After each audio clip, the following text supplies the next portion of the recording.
Hello and welcome to Dogs with Torches. In this episode, we are excited and honored to be joined with Elizabethan scholar Dr. Carole Levin to discuss the reign of Queen Elizabeth I of England and discuss specifically the polemical narratives and propaganda that developed during and after her reign, most especially related to pregnancy and illegitimate issue. Dr. Levin is a historian who specializes in early modern Tudor England and Elizabeth I's reign and aftermath. She received her Ph.D. in history at Tufts University in Massachusetts and has written and published on topics such as Queen Elizabeth I and her reign, William Shakespeare and his plays, medieval and Renaissance women, and on themes of power, politics, and sexuality of early modern women. Dr. Levin, thank you so much for joining with us today. How are you doing? I'm just thrilled to be here. Thank you so much for the invitation.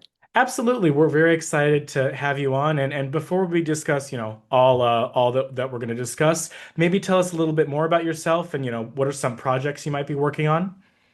Uh, I am now retired from the University of Nebraska, but since I'm retirement, I have continued teaching in a variety of ways.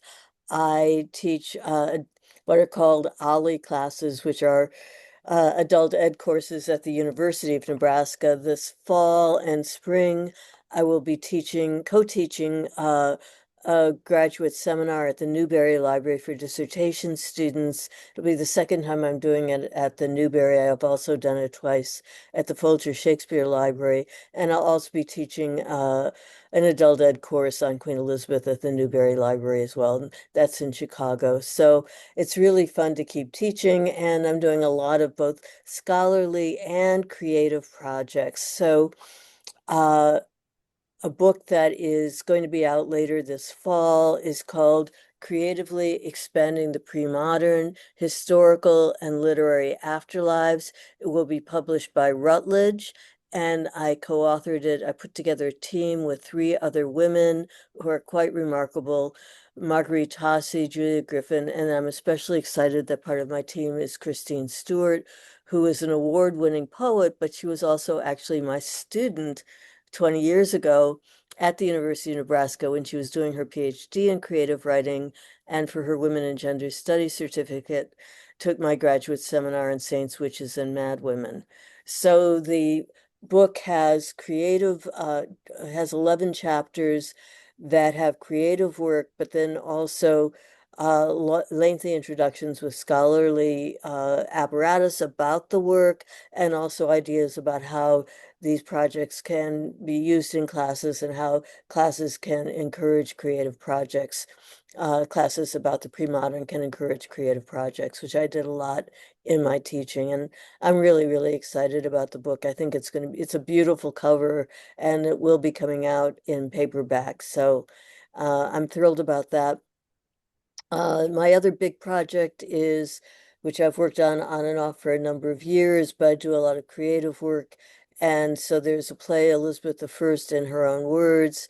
It had a great success at the Fringe in Edinburgh last August.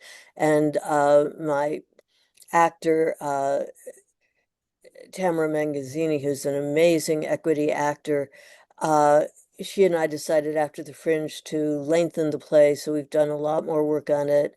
And it's going to be in Denver in September, in Arizona in October, at the end of October in New York City for part of the Solo Play Festival, and then at the Newberry Library in Chicago on November 20th. And that performance is free, so anyone in the Chicago area, do think about coming. I'm super excited about the play and about giving people a view of Elizabeth that is accurate but also very creative and tries to get at who Elizabeth is as a woman.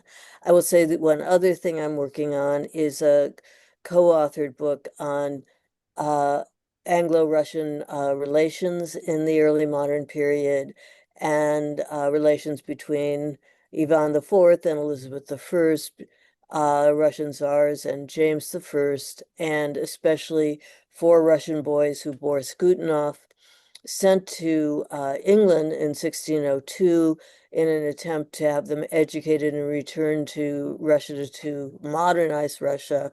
and then the fate of the boys. So it's going to be a really fun project as well. And my co-author is a grad student at the University of Warwick who is originally from Russia. So she is working on the Russian side and giving me access to Russian sources. So I'm really excited about that project too. And that'll be published by Palgrave Macmillan.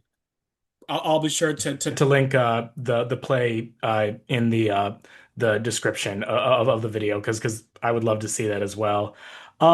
Yeah, so I figure before we get into discussing, the polemics and then the sort of rumors of pregnancy, I figured maybe you could tell us, a little bit about the period Queen Elizabeth I lived in and what were some of the main challenges she faced with her ascendancy to power. Well, I love doing that. I love talking about Queen Elizabeth.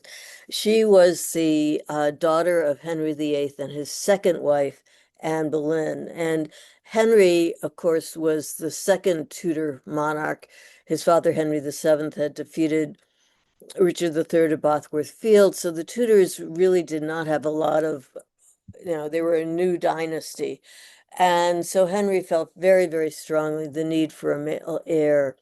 His first wife, Catherine of Aragon, was an incredibly strong, impressive, amazing woman. But her only son, Henry died after only 7 weeks. She had a number of other stillbirths, miscarriages, babies dying within a few days. So the only child to survive infancy was her daughter Mary. And while Catherine saw that Mary had a great education and said, my mother was queen, my daughter could be queen, Henry hated the idea. As he put it once, the most important thing for a king was to be on the battlefield. And I'm quoting Henry, the battlefield was, quote, unmeet for women's imbecilities, end quote, making me wonder if it was meat for men's imbecilities, but of course I can't ask Henry that. Mm. After a number of years, it was clear Catherine would have no more pregnancies, and Henry was thinking of trying to have the marriage annulled, which for monarchs with power was not usually all that difficult. Originally, I think it was the idea he would then marry a French princess, but Henry, uh, who was by that time having affairs, became very interested in one of the ladies at court, Anne Boleyn, and her older sister Mary had prior to this been Henry's mistress, and Anne didn't see that Mary got a whole lot out of it.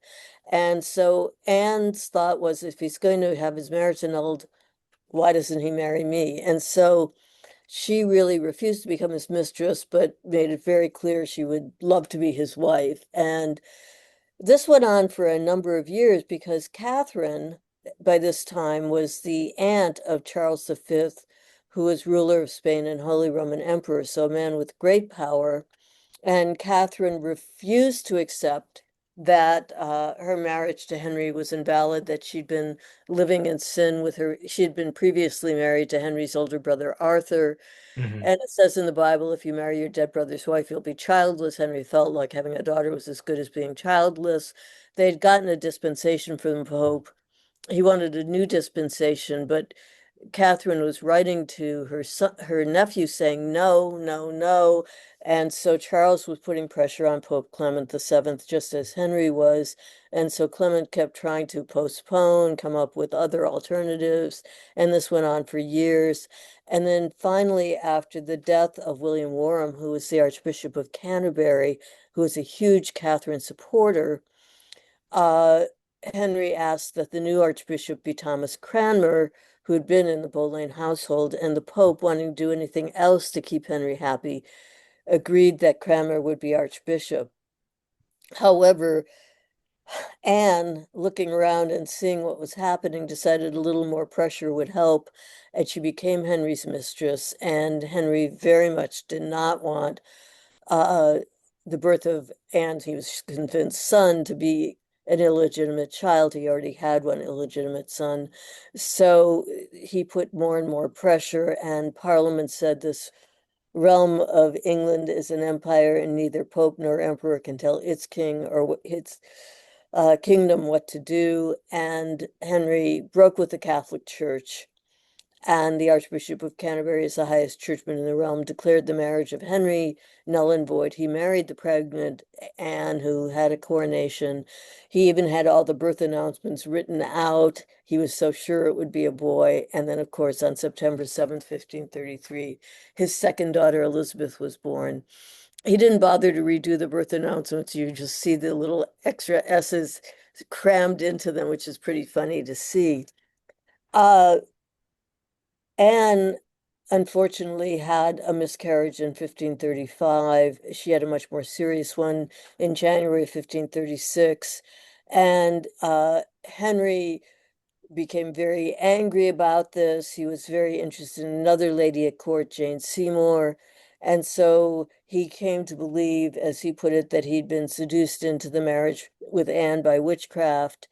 And in May of 1536, Anne was accused of having taken five lovers, one of whom was her own brother, George Boleyn, and she and the five men were executed. And Henry had Elizabeth, just as he had had her older sister Mary, declared bastards, and in fact, that it was treason for anyone to advocate for either of their claim to the throne. He married Jane Seymour in May of 1536, and in October of 1537. She did have a son, Edward. She died soon after. And Henry married three more times, but there are no more pregnancies. Mhm. So Elizabeth is raised as the illegitimate daughter of the king. She does get a good education, but she and Mary both are in kind of problematic kinds of situations in Henry's reign. Henry dies when Edward is only 9. Uh, Elizabeth, who had become very close to her last stepmother, Catherine Parr, who had done all she could to kind of treat all of Henry's children very, very well.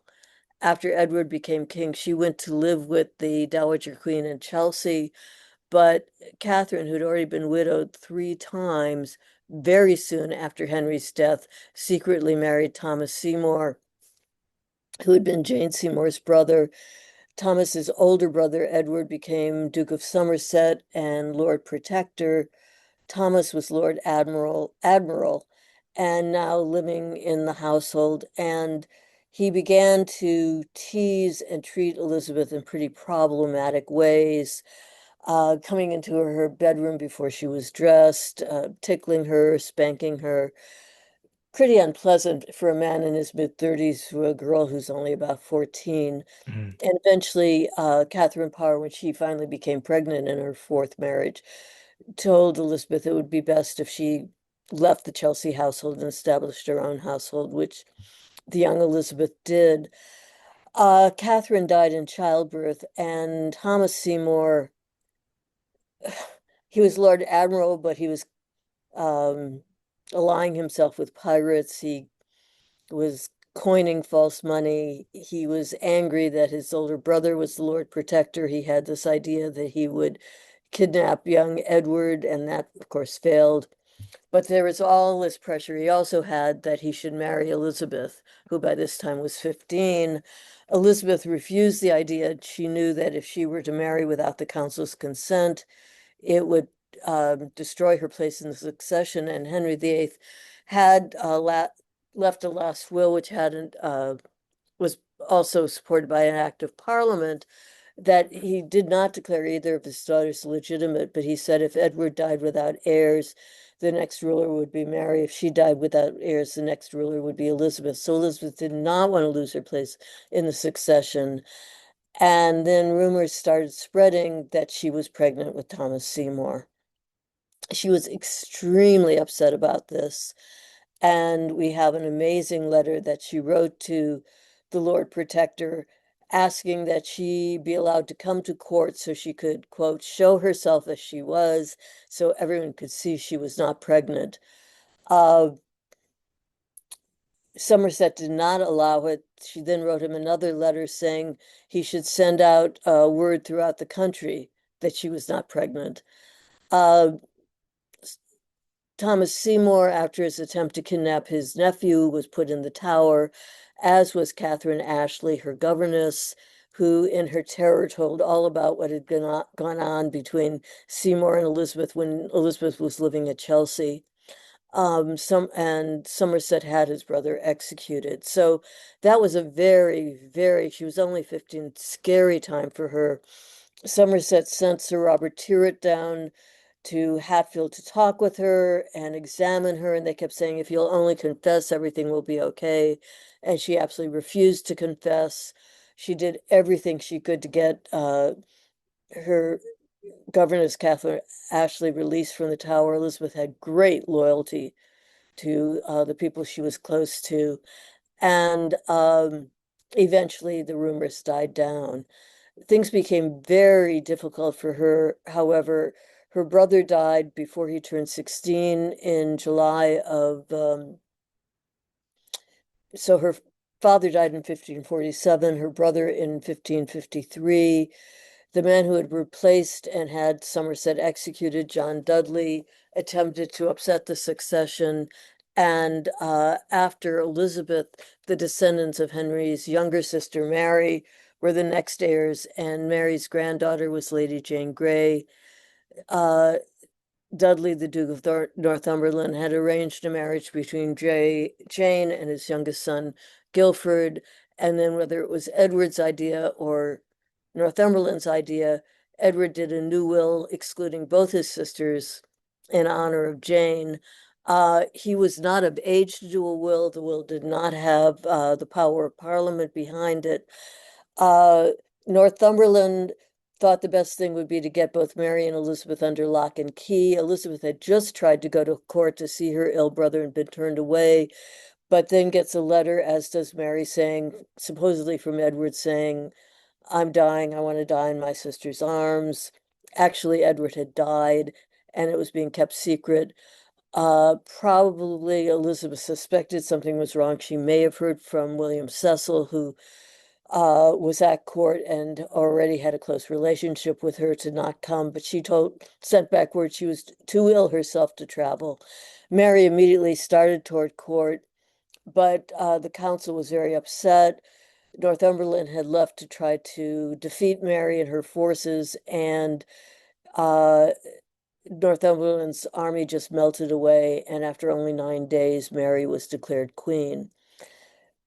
At first, she was very kind to Elizabeth, but she was then very upset because Mary restored England to Catholicism, and Elizabeth was not eager to convert to Catholicism. Eventually, Elizabeth begged to leave court and was at her residence in Ashford. And then Mary determined to marry her young cousin, Philip of Spain, the son of Charles the Holy Roman Emperor. And there was a rebellion led by Thomas Wyatt against it. The rebellion failed, but there were questions whether Elizabeth had known about it. The Spanish ambassador was very eager for Elizabeth to be executed before Philip would come.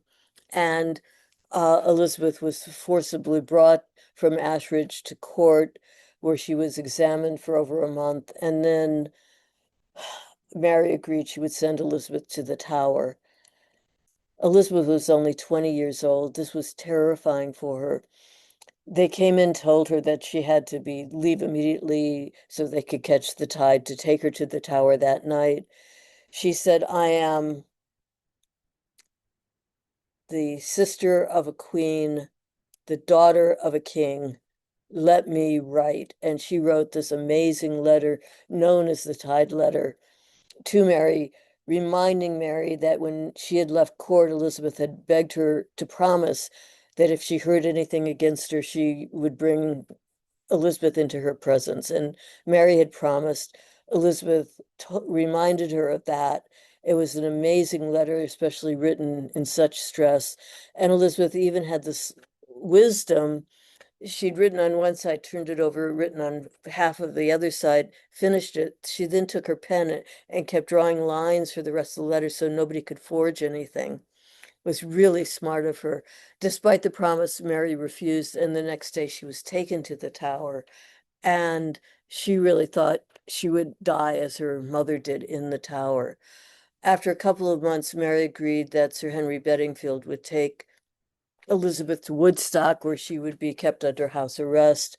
But when Bedingfield's guards came, Elizabeth thought they were taking her to her execution, and she told her ladies, "Pray for me, for tonight I think to die." She didn't die. She survived Mary's reign, and Mary died on November 17th, 1558, and Elizabeth, at the age of 25, became the Queen of England. And that's probably long enough for me to be chattering without any questions. Oh no, no, that was amazing. Thank you so much. And one of the very unique aspects, one of the famous aspects of Queen Elizabeth I's reign is her choice to never marry. And there's sort of a cult that developed around her as the Virgin Queen. Yes, Did the cult of the Virgin Queen carry any special significance for a kind of post-Reformation England? And if so, absolutely. go ahead. So, what I first want to say is from the beginning of her reign, there was tremendous pressure on her by her council, by Parliament, by the people for her to marry. And now she did apparently say right at the very beginning that she would never marry, that her coronation ring was her wedding ring, and she was wed to England, and all the people were her children. Well, she said that, at least according to her first biographer, Camden. We also know that for the first almost 20 years of her reign, there were many, many courtships. And there were several times when she at least considered the idea of marriage. So the kind of Virgin Queen, a cult of the Virgin Queen, did not really start in the first 20 years of her reign. When it became very clear after the final courtship, which was with the Duke of Alençon, later who had become the Duke of Anjou, then it really did develop, and it really developed as kind of a Protestant counterpart to the cult of the Virgin Mary. Um, and there was Catholics were tremendously upset about that, tremendously upset. And one of the things that developed, that it started, and we can talk more about this from the very beginning of her reign, and as we saw in the reign of her brother Edward, the rumors of her pregnancy, of her taking lovers, of her having many lovers, of her inappropriate behavior started right at the beginning of her reign. But we also see, particularly as a counterpoint to Elizabeth as Virgin Queen, a lot of writing in the last decades of her reign by Catholic apologists, especially with the coming war with Spain in 1558, Mm, 1588, talking about Elizabeth's behavior. And uh, Cardinal William Allen actually claimed that Henry VIII had had an affair with Anne Boleyn's mother. So Anne Boleyn was not only his lover, but actually his daughter as well, which mm. made Elizabeth the child of incest, and that Elizabeth was sexually insatiable and had many, many, many lovers. And that's in one of his pamphlets right before the Armada. I see. I see. So charges that Queen Elizabeth I's contesting Queen Elizabeth I's virginity and her status as an unmarried woman, they're very much politically motivated at around this time. Politically and religiously motivated. But they were also, I think there's much more than that. I think, after all, since the conquest, England had never had a woman ruler. Henry the when who had many illegitimate children, but only two legitimate children, and when his son William, who apparently was kind of drunk at the time, and he and his friends were out boating, and the boat capsized and he drowned. Uh, and so Henry I's only legal child was his daughter Matilda, and he gathered his barons together and made them swear that they would support Matilda as the next ruler. But once Henry died, while some did, many supported her cousin Stephen, who was the daughter of Henry's sister, and this was a period known as the Anarchy. So it was known in England as a very harsh time, anarchy after all. And so Mary, there'd been the 9-day reign, which was not a reign at all, of Jane Grey, and then the 5-year reign of Mary, which had been very difficult because Mary's efforts to restore Catholicism had led to a lot of conflict. And starting in 1555, she burned over 300 people as heretics. Many of them, this was not political. Well, some like Thomas Cranmer and some of the other bishops clearly were powerful. Many of them were not at all powerful. They were simply people of deep belief who were burned to death. So I think in 1558 onwards, there was, though people loved Elizabeth, there was also a lot of discomfort over the idea of a woman ruling. Mm. And I think way before Elizabeth, and we see it to this day, one of the ways that discomfort often is expressed are accusations of sexual impropriety.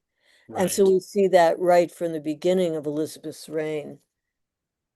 Elizabeth, I mentioned John Dudley, the Duke of Northumberland, and he, of course, was executed early in Mary's reign, as well as his son Guilford, who was also executed. He had other sons, one of whom was his son Robert. Robert had married for love at the age of 17, a young woman about the same age, Amy Robsart. But he had known Elizabeth. They had been known each other since they were 8 years old. And in fact, Robert said at one point, I've known her since she was 8 years old, and she told me then she would never marry. Um, but he tried his best to change her mind. And as soon as she became queen, she called for William Cecil and made him her principal secretary, kind of secretary of state. But she also called for Robert Dudley and made her master of the horse, which means he not only chose all the horses for her to ride, he rode out with her. He was very much her favorite. She had a very close, very romantic kind of friendship with Dudley, and that led immediately to questions about Dudley first being her lover and then having illegitimate children with him. There were others who were thought to be her lover, Christopher Hatton, who was another very able man at court, but he had first attracted the Queen's attention by his excellent dancing. And so people who didn't like him said, oh, he just danced his way into the Queen's favor. He was a very good member of the Privy Council. He had a number of high positions. He was very loyal to Elizabeth, but people claimed that he was her lover. People also claim that the Duke of Alençon, who came, was the very last of the many courtships. There were many, many courtships, but he actually came twice to England in 1579 and again in 1581. And people claim that he had also become her lover. So there were a lot of people suggestions that she had lovers, that she had illegitimate children. I would just add, however, those are not the only kinds of strange, wacko rumors that were floating around. There Mm. were also rumors both in Mary's reign and in Elizabeth's reign that Edward VI had not really died. He'd been smuggled out of the country. And there were actually, both in Mary's reign and Elizabeth's reign, people who claimed to be Edward VI. Mm. Um, there was also during Mary's reign claim that she had an affair with Stephen Gardiner, the Bishop of Winchester. And there were also early in James' reign, somebody showed up claiming to be the illegitimate child of Mary. So it wasn't only Elizabeth where these rumors circulated around. They were Mm. part of a whole, I think, constellation of ideas, much of which really had as their core discomfort over how unusual and outrageous it was for a woman to rule, since the king was God's representative on earth, and so how could a woman be that? What were some of the first rumors that Queen Elizabeth I, or maybe not the then queen, but I guess Princess Elizabeth was pregnant? Were there rumors that They were she? during with Thomas Seymour. There were Okay. very strong rumors. There weren't others uh, before she became queen, but there were very, very strong ones that she actually had a child with Seymour. That, Mm. which again is not true. There's no no evidence whatsoever of it, but the rumors were very strong about it. Right, and as I understand it, the then Princess Elizabeth very strongly contested the idea that she and Yes. Thomas Seymour had a child. Yes, very strongly. She contested that there'd ever been anything inappropriate in terms of that passed between them. And that's what she also said as queen. And she knew how much people, especially Robert Dudley, talked about him as her lover. And she was just very clear that she lived her life in the open and that that she had great fondness for him. She thought very highly of him, but that they were not lovers. My own guess is that that's absolutely right, but that they also had what I would call a very romantic friendship. And while they never actually had intercourse, there probably were somewhat sexual relations between Robert and Elizabeth. Right, right. And were there any other rumors or rumors of affairs and children that Elizabeth faced before her ascendancy? And what was No, Elizabeth? Go ahead. it was only Seymour before, but after there were a lot. There were a lot. And what's very interesting about this is that there were a lot in England starting as early as 1560 that she was pregnant, that she had a child.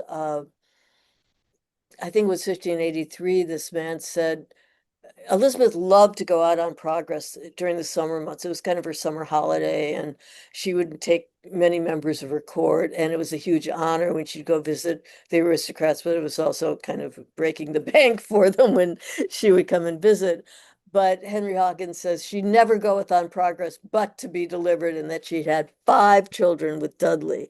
Uh, there were many rumors. There were also rumors spread all over Europe about this. There was in Spain, there was some talk that she had had a secret daughter and that they were looking to marry the daughter to a Spaniard to have peace between the countries. Of course, this was not at all true.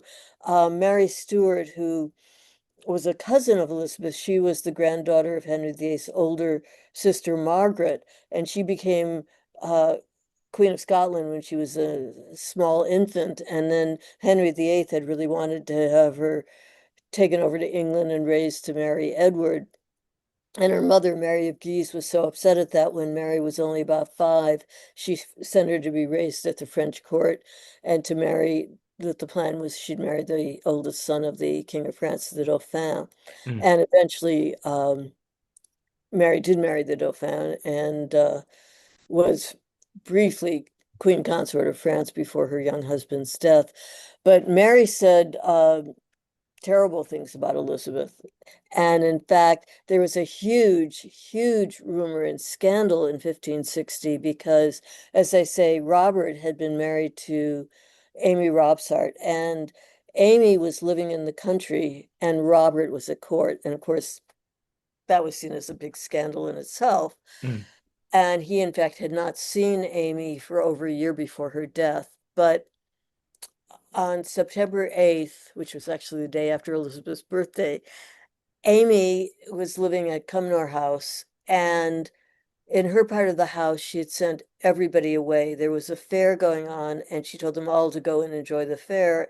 And as her closest servant, Pinto, had said, "Well, aren't you going to come?" And she said, "No, I don't want to go to the fair today. I'll go later." And Pinto said, "Well, I can wait. I'll go later too." And she said, "No." She kind of kicked everybody out. When they came back, they found her at the bottom of a staircase with her neck broken. mm, And there was a huge scandal. Elizabeth immediately sent Robert away from court. There was a coroner's inquest, which found that she died by misadventure, by accident.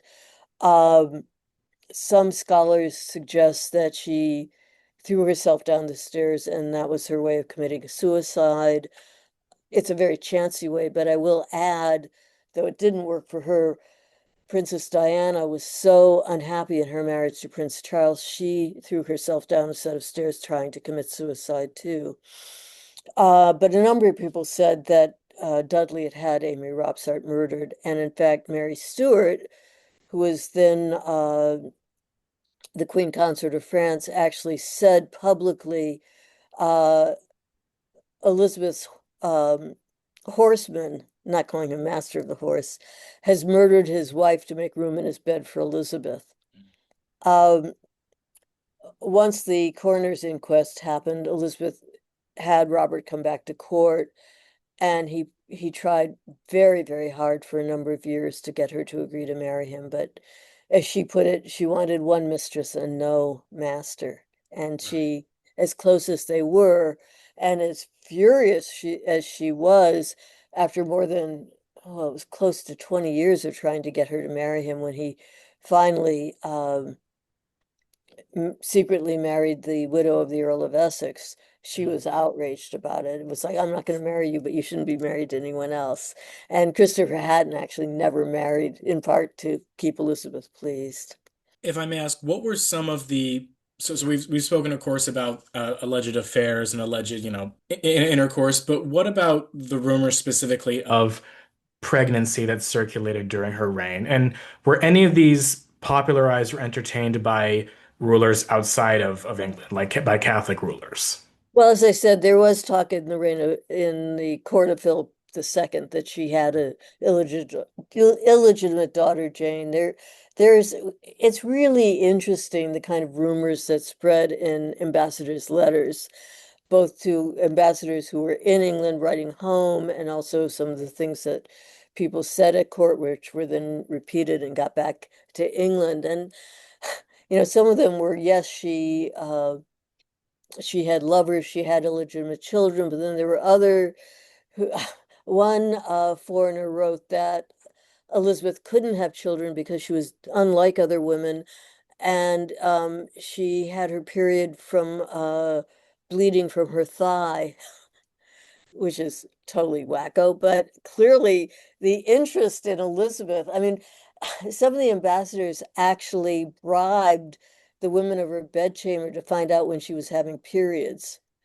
And apparently her periods were pretty irregular. But that kind of interest seems amazing, doesn't it? Right, right. And what were some of the punishments that faced those who circulated these rumors? Did they ever have the connotation of a kind of treason? Well, some of them did because some of them talked about how Elizabeth was a whore, but then also added things like she's a whore and she deserves to die. Okay. One guy who was, I think, a baker actually said she's my whore, and if I could get in front of her, I'd stab her. And so there were some very violent statements that went along with calling her a whore, claiming that she had illegitimate children.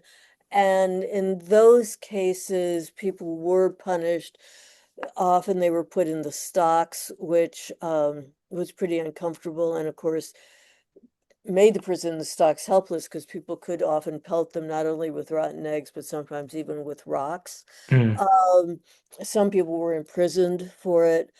Um, I don't know that anyone was actually executed for saying that, but there certainly were some fairly severe punishments. sure, sure.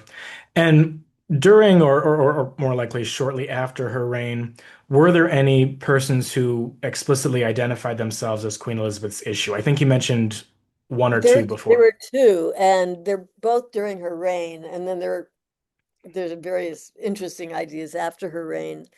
But I'll mention both of them because they're both from 1587 and they're both really, really interesting. So this comes from Spain, and in Spain in the spring of 1587, so it's just a few months before the Armada. This young man Englishman is captured.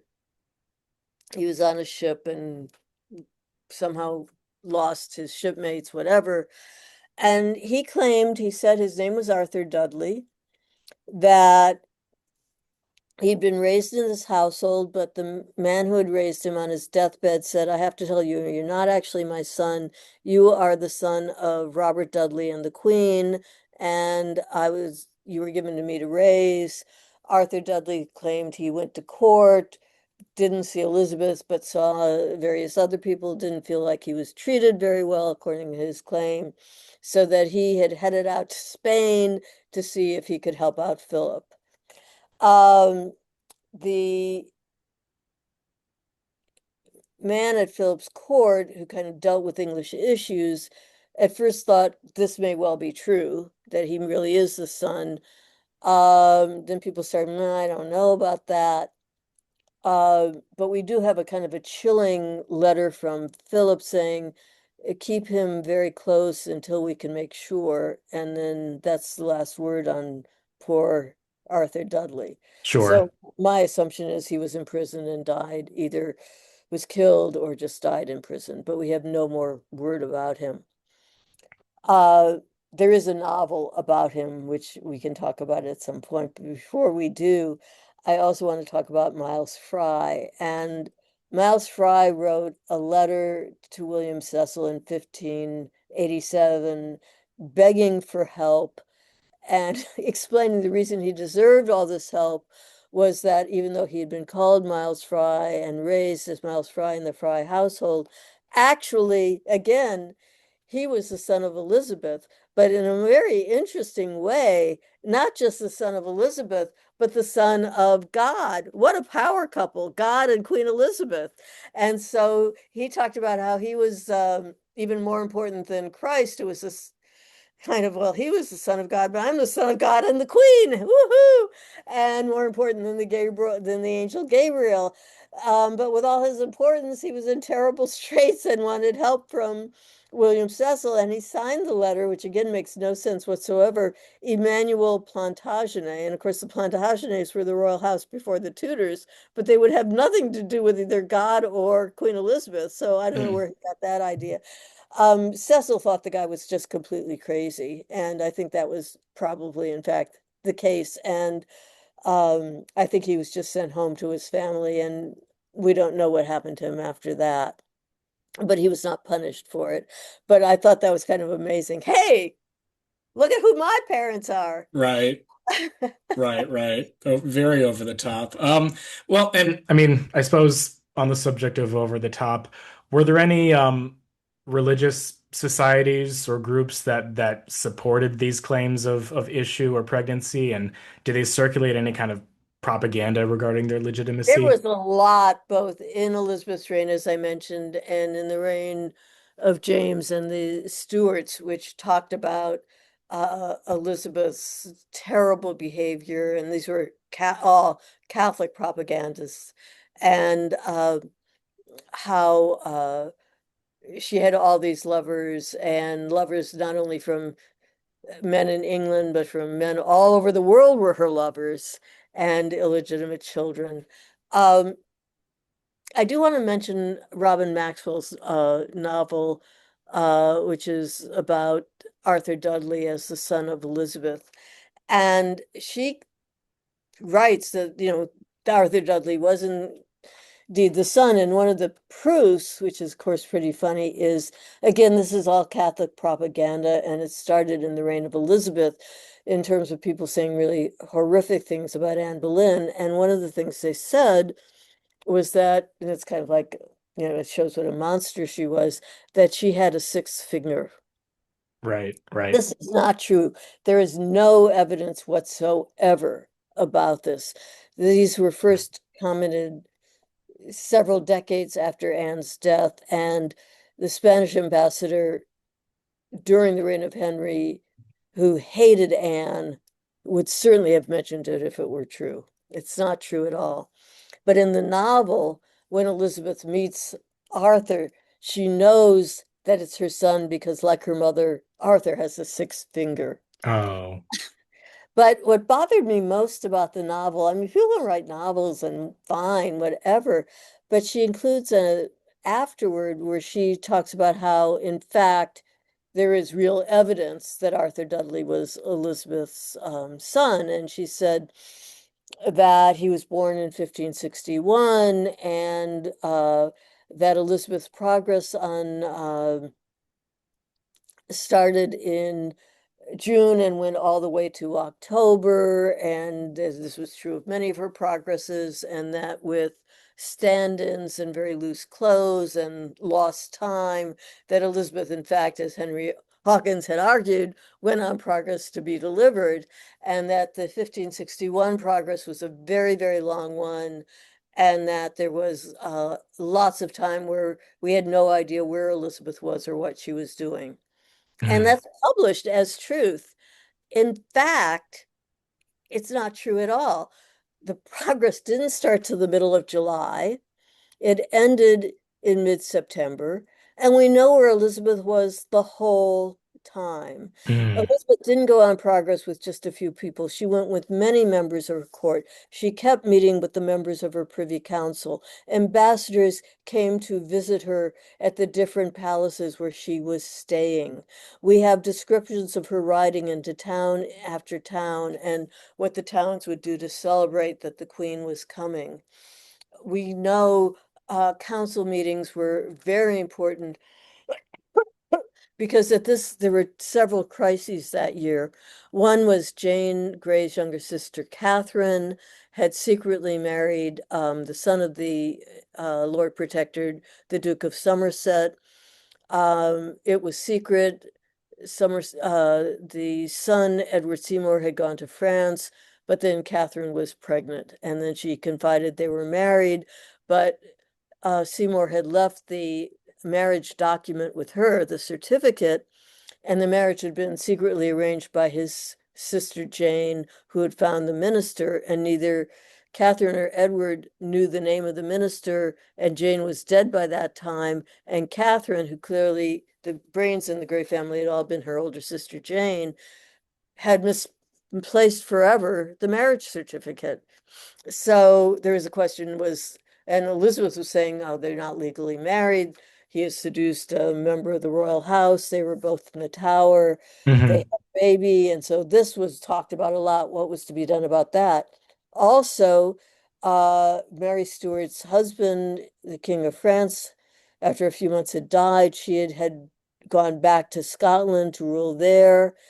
And there were all sorts of questions. She had refused to sign a treaty that um, her father-in-law had said that Mary was the next queen after the death of Mary the First, because if you were Catholic, uh, Elizabeth had been born while Catherine of Aragon was still alive, so she was a bastard, so had no claim to the throne. Hmm. Uh, and Mary Stuart refused to sign an agreement saying she did not agree with that. And so there was a lot of what was going on between England and Scotland, with Mary saying she was the rightful queen and then saying, well, if I'm named the heir, I'll kind of back off on this. And so her ambassador joined Elizabeth while on progress to talk about this. So there's no way on earth during that progress that Elizabeth wasn't seen all the time and seen not to be pregnant. But Right. it irritated me that Maxwell, as I say, it's fine to write whatever you want as a novel, but then to claim that it's true, I think is much more problematic. And I have to say, I don't like the novels of Philippa Gregory for the same reason, is that she claims that I saw her on British TV being interviewed, and I couldn't quite understand why, because they interviewed historians and they interviewed her, and she presented all sorts of supposed factual information that just was not true. Right. Right. Well, I mean, this is slightly unrelated, but on the subject of uh, polemics that are treated as historical fact, I know there's another sort of uh, story or rumor that the corpse of Queen Elizabeth II exploded or something along Oh, those the Queen lines. Elizabeth first exploded. Yes, there are those rumors. Again, I think that is, to put it mildly, unbelievable. Okay. And again, it comes, Robert Dudley had an illegitimate son, Sir Robert Dudley. He was illegitimate. Um, he, in the reign of James, he claimed he was legitimate and he had the right to inherit because he was the only living child of Robert Dudley. Instead, all of Dudley's titles and so on had gone to a nephew. He lost his case. He was married, but he abandoned his wife, and he and a young lady at court eloped together, went to Rome, both converted to Catholicism. His first marriage was annulled, and he married, and it was this woman who years later wrote about the exploding corpse. But again, this is coming from a vehement Catholic. How much popularity did these rumors about pregnancy and about eloping or having lovers. How much did these rumors, how much popularity did they have centuries after the Tudor Stuart dynasty? Were they ever seriously They are entertained? very popular, not Okay. with serious scholars, but super popular because they somehow got themselves mixed in with another super popular and ridiculous idea, which was that William Shakespeare did not write his plays. And this started in the 19th century with a woman named Delia Bacon, who was in no way a relation to Sir Francis Bacon. By the end of her life, poor Delia, who went kind of completely crazy, claimed she was descended. And Delia claimed that Shakespeare did not have the education to write the plays and that they were written by Francis Bacon with some help from other courtiers. Um, that's the first, as far as I know, claimant that Shakespeare was not the author. In the early 20th century, Orville Ward Owen continued that idea that Bacon was the author, but he added the little soucoupe, and Bacon was also the son of Elizabeth. Um, this became very popular, but then there was an alternative view, and that was started by a man, I'm not making his name up, Thomas Looney. And Looney was convinced that Edward de Vere, the Earl of Oxford, had actually written Shakespeare's plays. Again, Looney himself did not come up with this, but Alfred Dodd later then said, yes, absolutely, he was the Earl of Oxford, and he's the son of Elizabeth. And so these ideas continued and continued. And the craziest of them all is pretty recent. It's the book by Paul Streitz, Oxford, Son of Elizabeth, that was published in 2001, where he claimed that, yes, Oxford was the son of Elizabeth. That was the pregnancy she had when she was 15. That Elizabeth went on to have 5 more children, and the last one was with Oxford as her lover. So she then had both a son and a grandson in Thomas Risley. Mm. Uh, the book is ludicrous. I have read it. I actually started circling I'm not talking about the ludicrous theories, the errors in fact, and there were 3 or 4 per page, like getting Stephen Gardner and Thomas Cranmer mixed up, things like that. I Oh, mean, wow. really awful history. But lots of people loved it. People on Amazon are, oh, I now know the truth about Elizabeth and Shakespeare.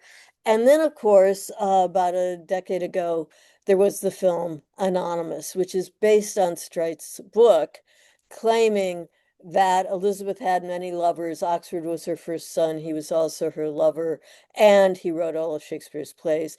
And I think that is, again, an utterly, I don't know if you've ever seen it. It's an atrocious film. Again, lots of people said, oh, this is great. I know the truth. I know the truth. But it's ludicrous. I mean, it is just, he has Shakespeare as this guy so thrilled to be known as this writer and being so popular and having crowds, at the theater carrying him around on their shoulders saying, author, author, none of which would ever have happened in Shakespeare's time. Anyway, there's one scene where Oxford's wife, who was the daughter of William Cecil, comes in and she says, you're writing again, almost as if it's like you're drinking again. I mean, it was just ridiculous. Plus, he totally misreads the screenwriter about Shakespeare's plays. The Earl of Essex, during his rebellion in 1601, did pay Shakespeare's company to put on the play Richard II. Mhm. And Richard II, at the end of the play, is deposed by his cousin um, Henry Bolingbroke, who becomes Henry IV, and is put on with the deposition scene. There was a lot of trouble over that. In the film Anonymous, it's not Richard II at all. The play is Richard III because Robert Cecil, son of William, who's now the principal secretary, was born with a club foot and uh, well, he was very, very small with a crooked back. Mm. And so the idea is that Richard is villainized and Richard III to villainize Robert Cecil, as if Right. all these plays are only written about to provide political commentary on what is going on in Elizabeth's reign, which, again, while the plays certainly reflect all sorts of aspects of Elizabethan culture, including, I think, having really strong and powerful heroines in the comedies of the 1590s, they were not written for that purpose at all. So I Sure. found the film Anonymous ludicrous, and I there was not one scene I liked in the film, but I did feel like I needed to see it. And Streight's book is just ludicrous as well. And again, the trouble with it is that a lot of people read this and say, "Oh, that's what really happened." And I feel like one of the things I want to do when I write my books, when I write my plays, when I talk about Elizabeth, and I try to do it as much as possible, not just to other scholars, but more generally, is tell the truth about her. And I mean, I always feel like her rhetoric was better than her reality, but how, what an amazing queen she actually was, and that the truth is actually much more powerful for us than these kind of crazy made up stories. Right. And going off of that, just to set the record straight, it is the consensus gentium of Elizabethan scholars today that, there is no evidence of a pregnant Elizabeth. No evidence of a pregnancy whatsoever. Um, no evidence of illegitimate children whatsoever. Um, and again, some debate it, but to my mind, the unlikelihood that she actually had intercourse with Dudley or anyone else, just because I think she would have so feared getting pregnant, she was not going to chance it. Sure. And the other thing I would say is scholars today also are, I mean, Shakespeare worked with a lot of collaborators. I mean, a lot of the plays, he helped other playwrights. A lot of the plays were co-written, but no question that William Shakespeare was, the actor was also William Shakespeare, the author. Right, right. And if I'm not mistaken, Another sort of rumor of who was actually the author of Shakespeare's plays, it was the philosopher Francis Bacon. Is Yes, that so correct? I mentioned Bacon earlier, and so Bacon and the Earl of Oxford were the two who were seen as not only the authors but also the sons of Elizabeth. There are a bunch of other possibilities too that I thought were equally ridiculous, like Christopher Marlowe wasn't killed in a barroom brawl. Instead, he escaped to Italy and started writing the plays. I think if you read Marlowe's plays and Shakespeare's plays, Marlowe's plays are great, but it's very clearly by a different different. author than Shakespeare's. Right, right. All right. Well, if I could maybe ask a couple closing questions before we conclude the interview. Thank you again for coming on. Um, why do you think that these narratives about pregnancy or questioning the idea of a queen who never married, why do you think they become so popular or so easily entertained? I think it's a great question, and I kind of referred to that earlier. I think that going way back and into the present day, there is such distress by some people over powerful women, over women having a place um, in the political system, that one of the easiest ways to attack such a woman is to do it through the suggestion that she is not chaste, that she is not acting in a proper way. And Mm, so that's why I think these become so, so popular. And it's distressing. I mean, think of the kind of comments that have been made just in the recent elections when women run for office, and it's kind of atrocious. And I think it really connects with looking at Queen Elizabeth. right, right. And maybe as a closing question, what are some resources you would recommend for those who would want to learn more about Queen Elizabeth I's life and reign? Okay, I'm first going to mention my own because I've written all these books about Elizabeth and I love her so much. A book that came out in 94 and then a second edition in 2013 is called The Heart and Stomach of a King, Elizabeth I and the Politics of Sex and Power. And it looks at how Elizabeth presented herself and how people responded to her as an unmarried woman in power. And then 3 years ago, uh, The Reign and Life of Queen Elizabeth, Power, Politics. I'm sorry. I've spaced on the subtitle, but it's The Reign and Life of Queen Elizabeth, and it's kind of a big book that has lots of different chapters. So there's a chapter on her coronation, there's a chapter on her parliaments, on her Privy Council, on the Spanish Armada. Um, but there's also the second half has a big chapter on Elizabeth's England and others and those who came to England both as aristocrats, as refugees, and then were forced into England because they had been kidnapped or came as slaves. Chapters on the slanders about Elizabeth, chapters on Elizabeth and her lady women friends, uh, chapters on dreams about Elizabeth, which I think is absolutely fascinating, the number of dreams we know people had about her.